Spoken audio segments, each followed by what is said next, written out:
Hi guys, Dan on Nancy's Colmart. Unakumbuka this scotch, the one I showed you on Friday? Well, niliwaambia I'll tell you the history of this scotch because it has some lessons, business and personal lessons you can learn from it. There was 1978. The Johnny Walker had been banned from the shelves of UK. Banned, suspended, whichever word you want to use it, but Johnny Walker was banned. And John Bar was brought in by to replace Johnny Walker.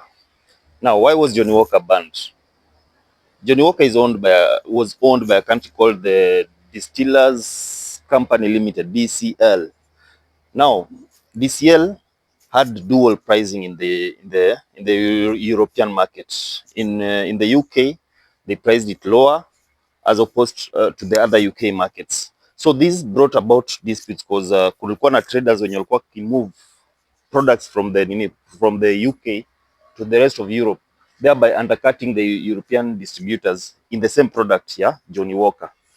Now, they were summoned by the European Commission of that time, na wakaambiwa wachague. They either lower the prices in the entire Europe ama waongeze price ya UK so that now wa moderate. But guess what? DCL company na kiburi yao wakasema kuna kitu kama hiyo. They simply banned their own drink from their own country, their own mother country, then reintroduced another drink very quickly. Same team ya Johnny Walker and will introduce this John Bar. It was hurriedly done, ikawekelewa chini na ikawekelewa big budget ya marketing. So it was marketed thoroughly, nini, all that, but it flopped. Market yake haikugrow. It did almost nothing. Na all those drinks that over the years have been suppressed by Johnny Walker in the UK zikaanza kurise. Kina Famous Grouse zilirise zikashoot. Up to today, Famous Grouse owes its success to that moment. Anyway, that wasn't the story. Now, after years of trying na ikakataa kabisa, eventually Guinness took over the DCL company. Guinness bought them out. So which means they took over the John Bar and all those brands that in around 1986.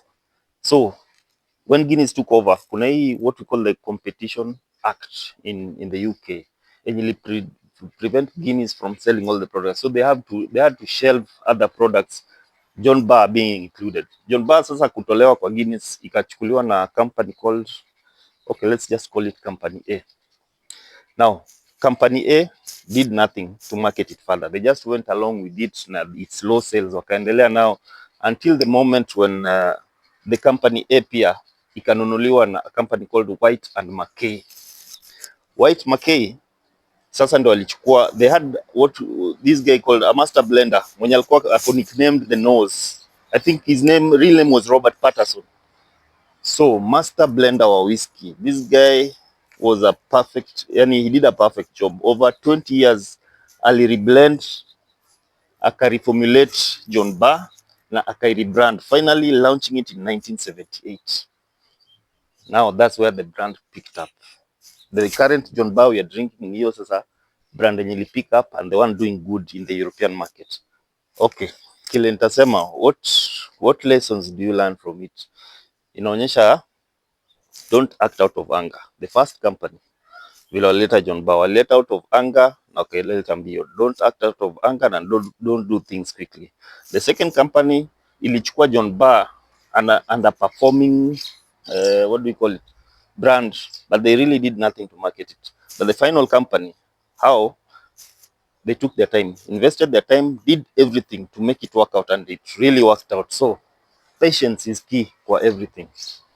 Anyway, I hope you've learned something from that. What I can say is whiskey is known to do well with pork products.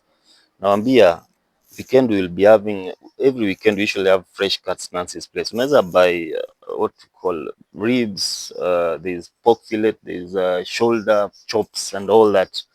You consume it with your whiskey. Kata hiyo kitu.